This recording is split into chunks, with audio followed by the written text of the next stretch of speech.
काम ससुराल का करो, कपड़े मायके का पहनो। मम्मी जी ये देखिए, ये लाल रंग की बंधेज की साड़ी कितनी सुंदर लग रही है ना। मैं तो ऐसी ही साड़ी लूंगी दिव्या की शादी में। हाँ हाँ बहू, बिल्कुल लेना। जब अपनी मम्मी के घर जाओ तो उनसे कह देना कि वो इसी तरह की साड़ी दिला देंगी। क्यों फालतू इस पर पैसे खर्च करना। सुनकर करुणा को बड़ा अजीब लगा। उसने प्रश्न भरी नजरों से माला जी की तरफ देखा, पर वह तो बेटी दिव्या की शादी की खरीदारी करने में मशगूल हो गई थी। पर उसकी नज़रों को उसके जेठानी कविता ने पहचान लिया और धीरे से करुणा के कान में कहा, अपने यहाँ बहुएं कपड़े मायके के ही पहनती हैं, ससुरालियों के नहीं। पर भाभी, पर वर कुछ नहीं, ये अपने ससुराल में रिवाज है। हाय भाभी, ये कैसा रिवाज है।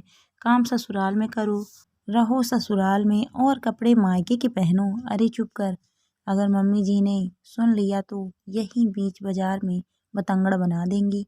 तुम तो अभी अभी आई है, मुझे तो सहते हुए 5 साल हो गए। जेठानी कविता ने मुंह बनाते हुए कहा, भाभी आप यह झेलती कैसे हो।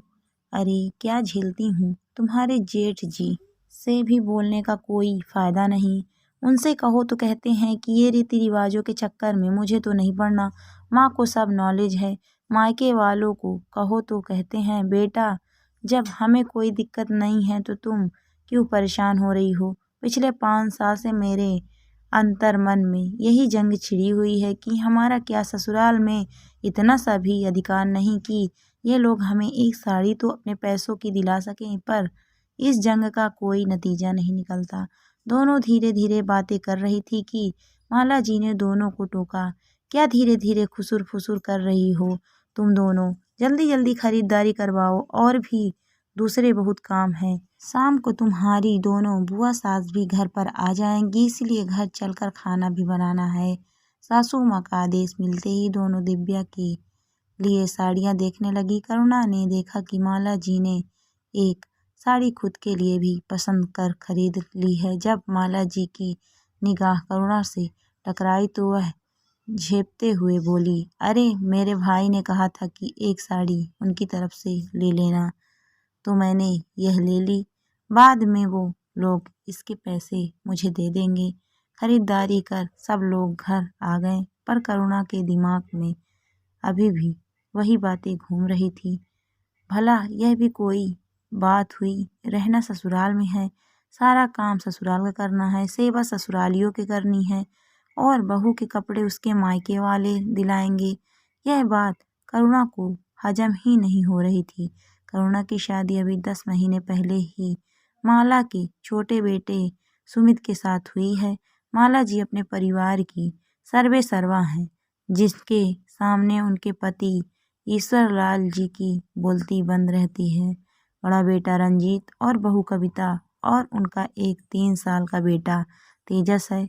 बड़ी बेटी दिव्या की शादी पक्की हो गई है, जिसकी शादी की खरीदारी करने आज ये लोग बाजार गए थे।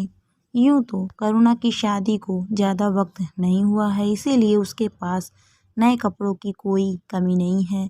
पर ससुराल की तरफ से अगर तीज त्योहार या किसी प्रोग्राम में नए कपड़े मिले तो उसकी खुशी अलग ही होती है। बस इसीलिए करुणा ने साड़ी के लिए माला जी को बोल दिया, पर ये रिवाज उसके सिर के ऊपर से जा रहा था। रसोई में काम करते करते भी करुणा के दिमाग में यही बातें चल रही थी।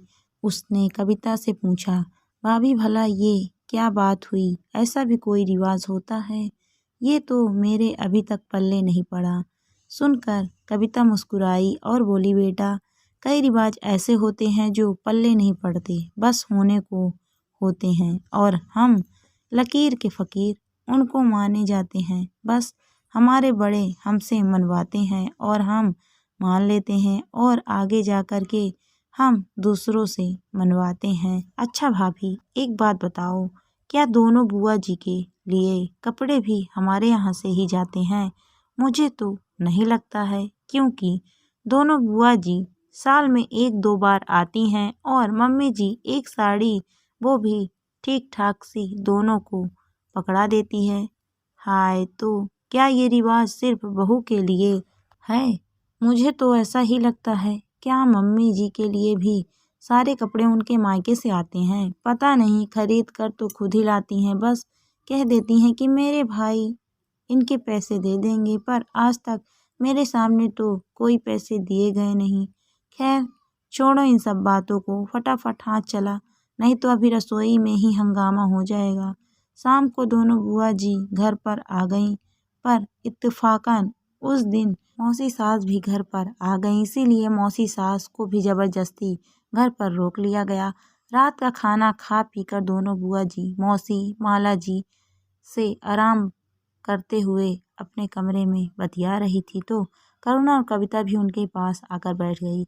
इतने में करुणा ने बुआ जी का सामान देखकर कहा, अरे बुआ जी, आप लोग तो दो दो बैग भर कर ले आई, ऐसा क्या लेकर आई हैं आप लोग? करुणा की बात सुनकर छोटी बुआ जी बोली, अरे हमारी इकलौती भतीजी की शादी है तो हर प्रोग्राम के लिए अलग अलग कपड़े हैं। मैं और दीदी दोनों साथ जाकर ही शॉपिंग करके आए हैं। पता है तुम्हारे फूफा जी तो कहने लगे थे कि मेरी तो पूरी मानोगी तुम, जेब ही हल्की करा के। हाँ, आखिर हमें भी तो अलग लगना है, क्या कहते हैं वो, डिप डिप डिफरेंट। वही बड़ी बुआ जी भी छोटी बुआ जी की हाँ में हाँ मिलाते हुए जोर से हंस दी। पर बुआ जी, आपने फूफा जी के पैसे क्यों खर्च करवाएं?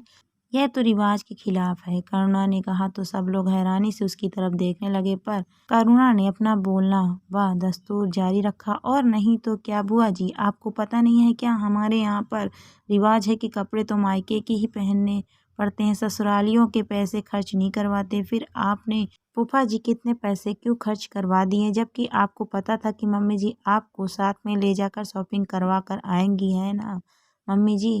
करुणा में इतनी मासूमियत के साथ कहा कि कविता का मुंह खुला रह गया, जबकि माला जी से कुछ कहते ना बना। दोनों बुआ जी को समझते देर नहीं लगी कि भाभी की कंजूसी उन्हीं पर भारी हो गई। इतने में बड़ी बुआ जी बोली, लो भाभी जवाब दो, आपकी बहू जानना चाहती है।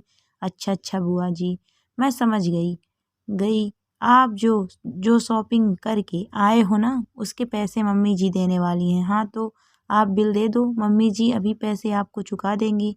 माला जी की हालत तो ऐसी हो रही थी कि उनसे कुछ बोलते नहीं बन रहा था। आखिर करुणा को वहाँ से हटाने में ही उन्होंने अपनी भलाई समझी। तुम दोनों यहाँ क्या बैठी हो, जाओ जाकर सो जाओ, सुबह जल्दी भी तो उठना है और भी बहुत से काम करने हैं। माला जी ने डांट लगाते हुए करुणा और कविता को कहा, तो दोनों उठकर वहाँ से निकल गईं, जबकि दोनों बुआ जी अपनी हंसी दबाती रह गई। खैर इस बात का असर इतना तो हुआ कि दूसरे दिन माला जी ने करुणा और कविता को उनकी पसंद की साड़ी दिला ही दी।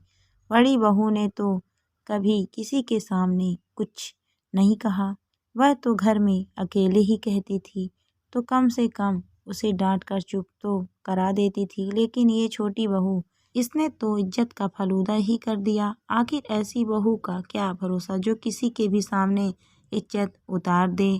दोस्तों कहानी आपको कैसी लगी कमेंट करके ज़रूर बताइए।